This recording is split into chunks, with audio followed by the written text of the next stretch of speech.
What's up, folks? Welcome to Woodworking Against the Grain. Look here, we're cooking supper tonight. We're going to make some cabbage and spicy sausage with a bunch of good potatoes and vegetables in it. Also going to make a big pan of cornbread, so you're going to want to hang around for this. Stay with us. Now, I've got some bacon cooking in this pot right here that's already browned up some.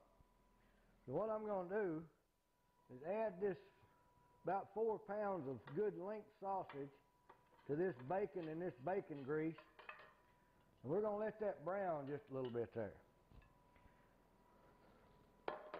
While that's browning, we want to stir that a little bit, kind of get that bacon grease up on that sausage good. Just kind of stir it around a little bit, and you don't have to brown it a whole lot if your bacon's already done. What we're going to do now, once that browns, let's talk about this cornbread just a little bit here. I've got my dry ingredients. I've got to step over here and get a spoon.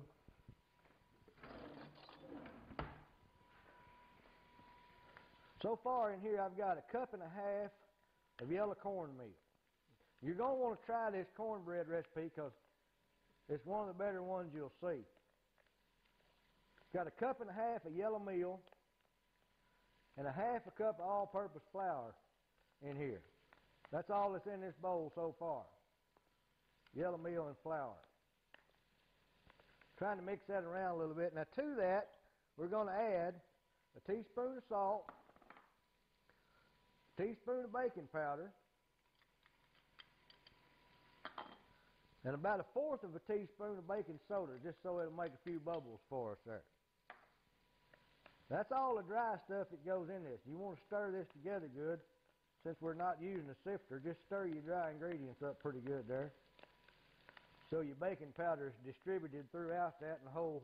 You don't want half of your pan of cornbread to rise and the other half not to. So stir your baking powder in a little bit. Now in a minute, we're going to add 1 beaten egg to this before we add our buttermilk in there. Don't be afraid to beat your egg. One of the few things you can still beat and not go to jail. So we're going to beat up 1 egg before we throw it in on top of these dry ingredients. Now our sausage is just getting browned here. Our bacon's already done. So what I'm going to do next, I'm going to put these cubed red potatoes on top of this sausage because it's going to take them a little bit longer to cook than it will the cabbage because they're a little bit thicker. So put your potatoes in there next. Kind of stir them down around the sausage there. Get them all friendly together in there. Then I'm going to add about 1 teaspoon of minced garlic. If you don't like garlic, you don't have to put it in there. It's kind of just one of those taste preference things. Got about 1/2 teaspoon of salt here we're going to put in there. Give that a good little stir. Smelling pretty good. I wish y'all could smell that. Now, once we kind of get all that in there together, get all these bowls out of the way, we're going to dump on top of this some shredded carrots and mushrooms. That's all that was right there, was some shredded carrots, a few sliced mushrooms, and about 1/2 of a 10-15 Texas sweet onion. Drop that in on top of the potatoes. Let it kind of sit there just for a minute. And right here we've got a great big bowl full of red and green cabbage. We're going to add that to this pot. I'm going to have to grab this with my hand. Y'all just have to trust that my hands are clean. If you don't think they are, you don't have to eat what I cook. Fair enough. I'm going to add this cabbage. We're going to add about 1/2 of it first. To that, I'm going to add a can of tomatoes and green chilies. That's what's going to give us our spice right there. We're going to kind of stir that a little bit. Once this cabbage has got a lot of moisture in it.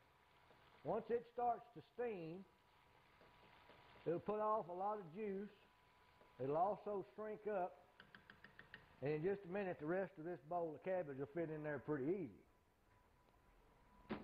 Throw that can away. Don't run off, I'm still here. Try to pack the rest of this cabbage in there, which is not really going to be much of a problem, I don't think. Get all that in there. Kind of mash it down a little bit with our wooden spoon. And what we're going to do now, we're going to find a lid that fits that. We're going to put a cap on it. We're going to let that steam for a few minutes while we work on this cornbread situation we got right here. I'm going to put a fire under this black iron skillet for just a couple of minutes. I've got some coconut oil in the bottom of that to kind of help this cornbread keep from sticking. I want to tell you something about baked cornbread that you need to know. I've got a black iron skillet here that's been cooking cornbread for about 30 years. It's well seasoned. It very seldom sticks to that pan. But to ensure that it doesn't, I always grease it and heat that grease a little bit before I pour this batter in it. If you don't have a well-seasoned black iron skillet for cornbread, I seriously recommend that you use a non-stick cake pan for your cornbread until you can get a good seasoned black iron skillet. Because if you try this with a new skillet, a new black iron skillet, you're going to have to dig your cornbread out of there with a shovel. It's going to stick for a few years. This one has made so many pans of cornbread that it's got a good coating on it. It very seldom sticks. But if you don't have that, get yourself a good heavy non-stick cake pan. About a 9-inch cake pan will hold this recipe just right, and it won't hardly stick on you. But you'll want to put a little bit of grease in the bottom of that as well. Now, we got this one beaten egg, and this egg really in this recipe is optional. I like it because it makes the cornbread just a little bit more fluffy, a little bit more cake-like. If you don't like that, if you want a more dense bread, you don't have to put this egg in there. But I'm going to add that egg to this dry stuff. And then I'm going to stir in about 1.5 cups of full-fat buttermilk.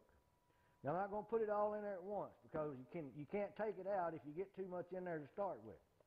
You want this batter to be a certain thickness. So I'm going to take my time, make sure that I don't have too much liquid in it. That's not quite enough yet, so I'm going to add about 1/4 cup more. It's always easier to add it than it is to take it away. Don't forget about your skillet sitting over here heating on this burner because you don't want that coconut oil to get too hot, but you want your skillet good and hot when you pour your cornbread batter in it. That's what makes a real good crust on your cornbread, and that's some people's favorite part. Now, once we get this batter mixed up here, we're going to pour it in our skillet. We're going to put it in a 425-degree oven for about 20 minutes. And then we're going to take it out, see if it didn't stick, cut us a wedge of it, and put about 1/2 stick of butter on there. Then we're going to taste it and see how good it is. In the meantime, we got our cabbage over here steaming. In a minute, I'm going to take the lid off that, give it a good stir, put the lid back on it, and steam it some more. Now, I didn't need quite that much, so really probably 1.25 cups would be a good measurement for this particular batch of cornbread. Use good full-fat buttermilk in your cornbread. You'll love it. Now, I got my grease right here. It's just starting to smoke. That's right where I want it for this cornbread. I'm going to pull this skillet over here where y'all can see it. You're going to hear it sizzle when this cornbread hits it because that's good and hot. That's going to make a real good cornbread crust right there. Kind of get all this batter we can scraped out of this bowl. See, that's kind of frying on the bottom, and that's what you want. Be careful with black iron skillets because the handle gets as hot as everything else, and you'll burn yourself if you ain't careful. 20 minutes on the cornbread. We're going to stir this cabbage up a little bit. In a few minutes we'll plate some of this up, see what it looks like. Stay with us. All right, let's check on our cabbage a little bit here. That lid's starting to get a little bit warm. Find something to take that lid off with. We'll use this Christmas hot pad there. Seems to be using it year round here. And I'm going to stir this kind of from the bottom up just a little bit. Get some of that hot liquid up on top. Get the rest of this cabbage to kind of steam in here. Looking pretty good, and the cabbage is starting to wilt pretty good, so we'll make some more room here in just a minute. You can use any kind of sausage you want in this. Polish kielbasa is good. This is just some smoked link sausage that I used today that we've got in here. Just about any kind of sausage that you like will work. Any kind of mushrooms that you like. If you don't like mushrooms, you can leave them out. That's a good thing about one-pot recipes like this. You just kind of make them however you want them, put things in them you like, and the things you don't like, just leave it out. And I'm going to grind some fresh black pepper in here. I meant to do that a while ago and I forgot. Stir that black pepper in there just a little bit. Now I shredded this cabbage in a food processor, and it made it about the consistency and size of coleslaw. If you want it different than that, then you can cut it up with a knife. I can remember my grandmother boiling cabbage, and she cut a cabbage head into about 4 wedges and boiled it whole. I can still, when I think about that a lot, when I smell cabbage boiling, reminds me of their house a lot. But you can get more cabbage in a pot if you shred it, and we're going to feed 4 people with this tonight, so I needed a pot full of cabbage, and you can't hardly get that much in there in big chunks. So I went ahead and shredded this with the carrots and the onion, and the mushrooms were already sliced. So once that cooks down, cornbread likes about 10 or 12 minutes. We're going to get that cornbread out and make sure it didn't stick. Sticking cornbread is a pet peeve of mine. Just like a cake that sticks. I got no use for a cake pan that sticks a cake in it or a skillet that the cornbread sticks in. It unnerves me. When I turn that skillet upside down, I want the cornbread to fall out of it, and I want it to be upside down on the plate with a nice dark brown crust on top of that. When that does not happen, I get beside myself. So hopefully today it won't stick, because if it does, you won't see this video. All right, I'm about to take this cornbread out of the oven and make sure it'll come out of the pan, and I'll show you what it's supposed to look like, how it's supposed to come out, and then we're going to eat some of this sausage and spicy cabbage.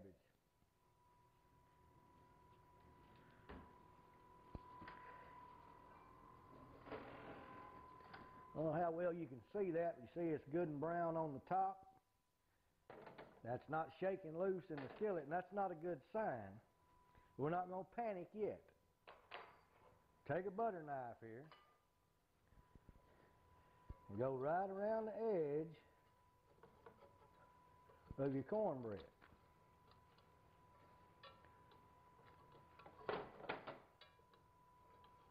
And it should pop loose. If it doesn't, we got serious problems. Sometimes cornbread just likes to stick. This one looks like it wants to be a little bit cantankerous, so I'm going to run a spatula under it, see if that helps any. I should have known that as soon as I bragged on this skillet, that would happen. And once you think you got it loose, you want to turn it upside down on a good plate. That's not too bad. One little spot right there stuck. I don't know what's up with that, but that right there, you see that? That's the way a good pan of baked cornbread is supposed to look. Now what we're going to do now, we're going to get us a plate.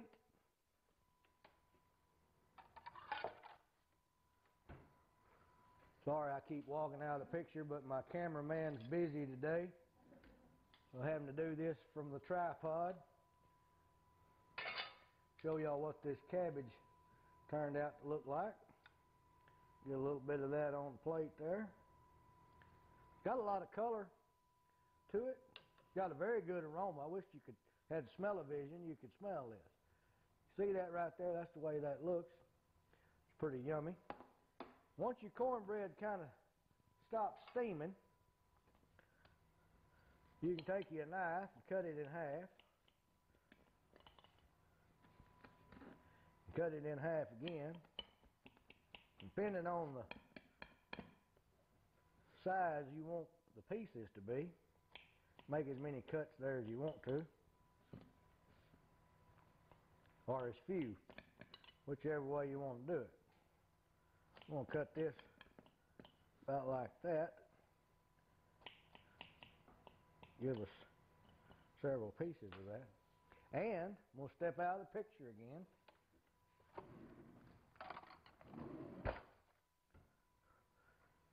Show y'all how to eat cornbread. And you know how to cook it now. You know how to keep it from almost sticking. All you need to know now is how to eat it. Now you take it while it's still good and hot, and you run this knife about halfway through the thickness of it, all the way to the back.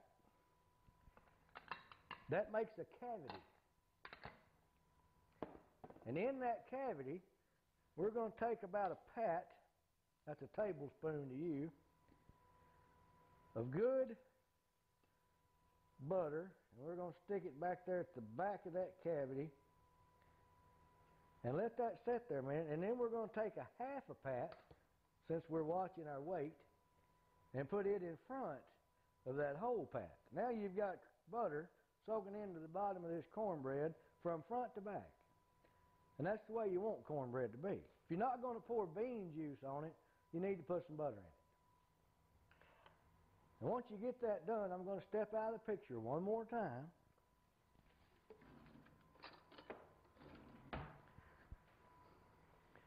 Get a little bit of this on a fork, piece of sausage, a little bit of cabbage there.